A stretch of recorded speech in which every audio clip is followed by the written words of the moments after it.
right, guys, so got another arm day for you today. Context of this one is just kind of clicking along through off season. So if you notice some of the little differences, basically, from this one, from the previous one, is just slowly tapering stuff up a little bit. So boring stuff, you'll notice on some of the sets of curls, Terrence has some little micro plates magneted onto the end of the dumbbells. And that right there pretty much embodies what off season is like for a normal person, or for someone that's where Terrence at, that's pretty along their training journey. You're not going to have these massive leaps and bounds. We don't realistically think he's going to put on 20 pounds of tissue, in the next 8-9 months. So realistically, we're trying to put on 5-8 pounds of muscle. We're trying to slowly have an improved level of performance. Everything needs to be progressive, and I think the most important thing to be progressive literally comes down to those working sets. So the amount of reps, the amount of load that you're doing, those variables need to progress over time. And then to some degree, we're progressing volume as well too. So again, coming off of a show, tapering down into a show, we take volume lower and lower and lower up to show day. And then coming off of show day, we start to taper everything back up. So again, for anybody who didn't see kind of how we do show day, or coming into the show, slow taper down of volume. Ultimately, we stop training to failure. I kind of get rid of grinder reps. There's no forced reps at any point in time. And then we just kind of ease reverse back out of that. So one of the first things is we kept the volume low. A couple weeks didn't train to failure. Now we just started training to failure on one working set, slowly training up to progressing to failure on 2 working sets basically per exercise. And then just progressing things from there. And you'll see how I like to, again, sprinkle some volume in. So again, the big meat and potato movements we do to start: single arm dumbbell preacher curl, single arm cable cuff press down. Again, the single arm portion, just because it's easiest to make stuff line up with the elbows. And more than anything else for Terrence is he's pretty damn balanced now, but we still want a little bit more size on his upper body relative to his lower. So again, even more so than obviously choosing good exercises for his arms to grow, is we're choosing good exercises to preserve his elbows so we can still train the rest of his upper body hard. So again, single arm movements to start for those reasons. We still logbook those. We still progress those. Like I said, you'll see we start to move up small amounts on the dumbbells. We'll even use those micro plates, sometimes 1-pound plates on the cables as well too. That cable stack basically goes in 20-pound increments, which is pretty big jumps. So it has a little extender on it where you can put 10-pound plates, 5-pound plates. Again, I put 1-pound plates on there as well too. And again, literally when he's got good recovery, calories are in a surplus, then that's what we're doing, just slowly trying to beat that logbook week after week.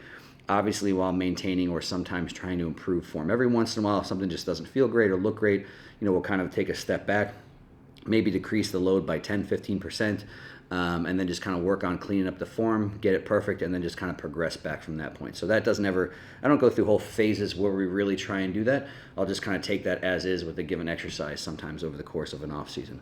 And then you'll see the supersets from there. Again, a JM press on the Smith, supersetted with single arm dumbbell hammer curls.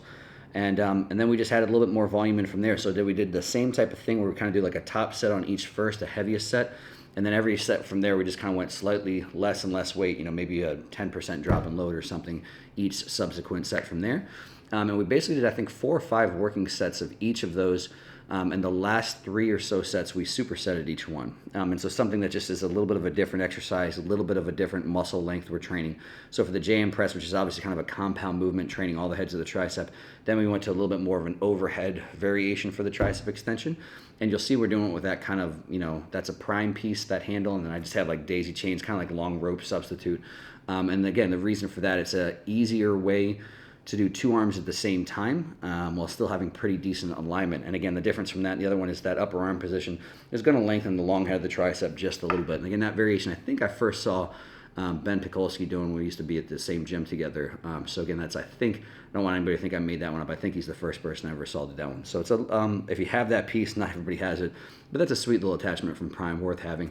And so again, that's a nice little superset there. So again, heavy straight sets on the JM, and then like I said, I think 3 or 4 sets superset with that right off the JM, right to that rope. And again, even had 2 drop sets, I think, on the last 2 sets, and then supersetting the hammer curl. Again, to that upper arm position, kind of still a neutral grip or hammer curl with a rope. And again, that upper arm position changes bicep length a little bit too, because again, biceps cross over the shoulder. And so again, just a little bit of a different stimulus, a little bit of a different muscle length, and same thing, kind of higher reps on both of those. I think I should say that about 20-ish reps. 8 to 10 was kind of the working reps on the JM, 8 to 10 working reps on the dumbbell hammer curl.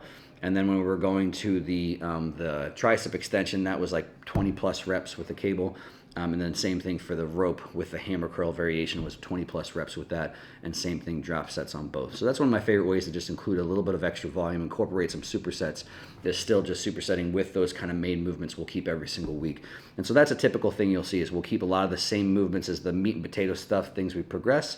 And then if I want to rotate something, it's the things we're doing a little bit more for pump work, supersets, things like that. And that's just one way that I'll do it. But you'll see me do different stuff as the coming weeks go along. So as always, that is, I think, a great arm day for anybody, especially for people that have been doing this for a little bit that are concerned for their elbows.